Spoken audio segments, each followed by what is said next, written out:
I'm Tracy Baxter with today's Record Newswatch. It was considered the second closest race in the modern-day history of the state Senate.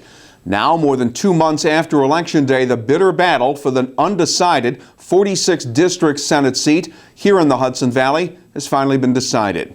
After the counting of 90 once-contested ballots in Ulster County this morning, Democrat Cecilia Kasich has defeated Republican George Amador by a margin of 19 votes.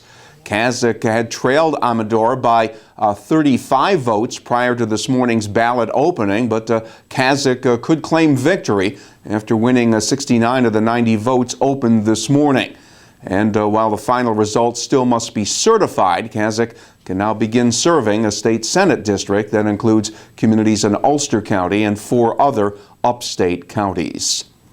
One day after Orange County rolled out a gun buyback program, officials in the violence-plagued city of Newburgh announced details of an expanded version of that effort aimed at getting guns off the streets and out of the hands of criminals. While firearms can be turned in for ShopRite gift cards, no questions asked, at the Newburgh Police Station, now through March 18th, 2 other gun buyback events will be held in 2 different Newburgh locations. City leaders say those who don't trust the police may be more willing to turn in guns elsewhere. Either way, Newburgh officials say a gun buyback program is worth pursuing, given the escalation of violence in their city. Since 2005, 23 of the 38 homicides were in fact shooting victims, including the August 2010 that I can remember so clearly, the shooting death of a 10-year-old child on Chambers Street with a handgun by another youth. That may never have happened had that gun been turned in at a gun buyback program instead of being laying around the house. Violence across America is growing. Everything, every step, every kind of program that we can do to bring about a reduction in violence in our communities is one worth doing. Mothers of 2 homicide victims were among those supporting the gun buyback program in Newburgh today. Chief Ferrara says from January through November last year, shooting incidents in Newburgh were up 28% from 2011.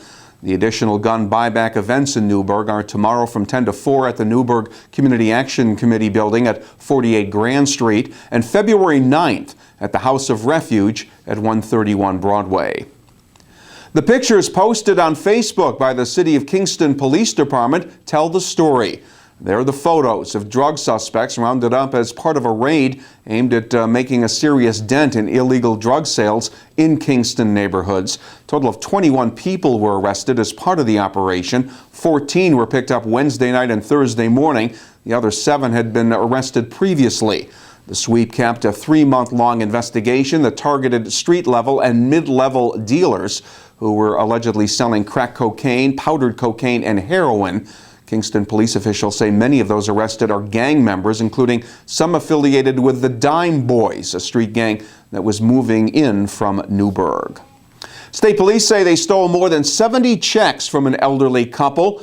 Then, according to police, they forged the checks and cashed them, ringing up about $10,000 in losses for the victims. Now investigators report the arrest of 3 Bloomingburg residents, 29-year-old Angela Moeller, 30-year-old Loran Dunn, and 49-year-old Keith Martin.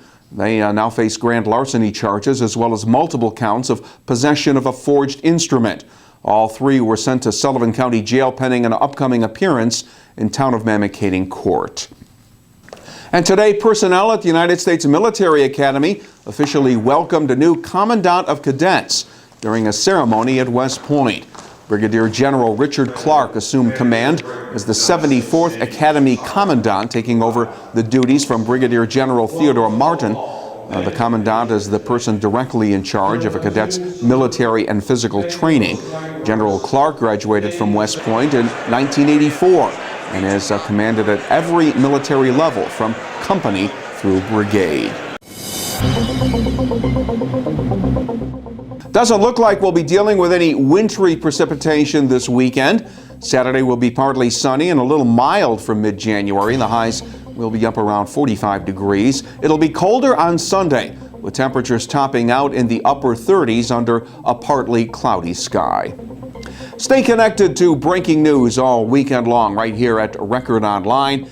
and get caught up on all that is happening by reading the weekend editions of the Times-Herald Record. For Record Newswatch, I'm Tracy Baxter.